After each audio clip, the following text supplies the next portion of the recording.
अमर नाम का एक लड़का था जिसके साथ एक बहुत ही खौफनाक वाक़या होता है जब वह अपने कॉलोनी में अकेला एक रात रुकता है।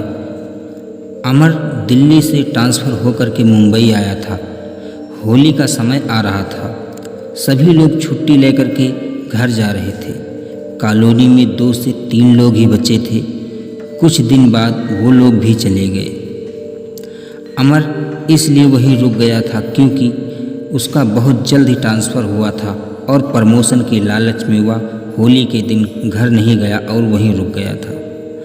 होली का दिन आ गया। गार्ड ने भी चाबी अमर को दे करके वहाँ से चला गया। अब पूरी कॉलोनी में अकेला अमर था।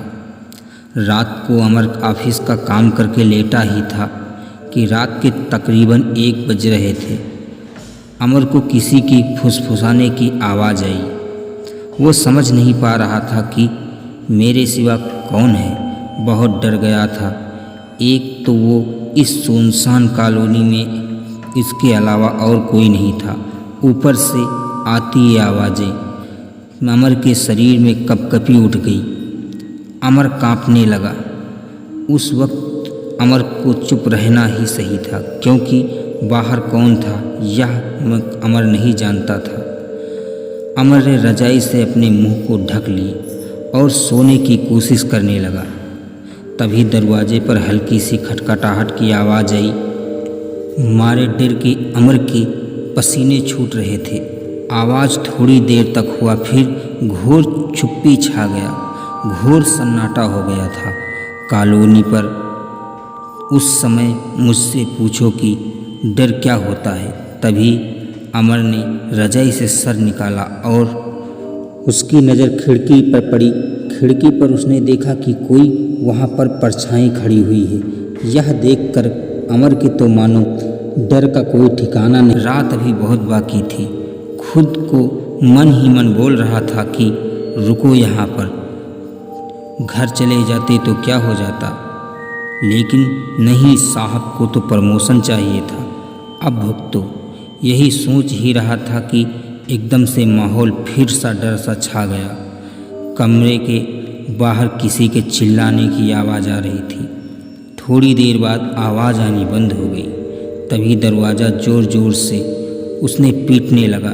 थोड़ी देर बाद उसने मेरा नाम पुकारा, अमर। बस यह काफ़ी था एक हार्ट अटैक के लिए। उसको मेरा नाम कैसे पता चला? वो बाहर से, दरवाज़ा खोलो, मुझे अंदर आना है, बुलाओ मुझे अंदर, यही बुला रहा था। आवाज़ यह किसी इंसान की नहीं थी, बहुत ही डरावनी थी आवाज़। मैंने दरवाज़ा नहीं खोला। अब वो चिल्ला के बोला, दरवाज़ा खोलो, नहीं मैं दरवाज़ा तोड़ दूँगा। अमर दरवाज़ा खोलो। वो बहुत गुस्से में था। मैं मन ही मन हनुमान चालीसा पढ़ने लगा। रात भर मैं सोया नहीं, हनुमान जी का पाठ करता रहा। दरवाज़ा पर खुरचने की आवाज़ आती रही। जैसे तैसे करके मैंने रात काट ली।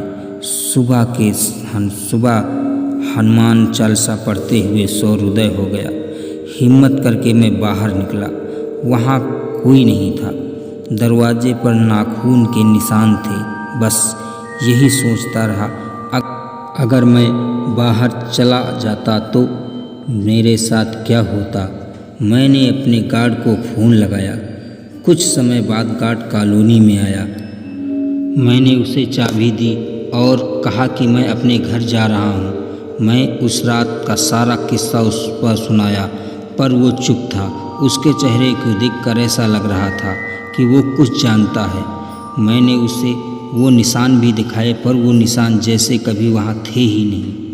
आज तक उस भयानक रात को नहीं भूल पाया। मैंने उस कॉलोनी को छोड़ दिया। मैं बच गया क्योंकि मेरे साथ वीर हनुमान जी थे।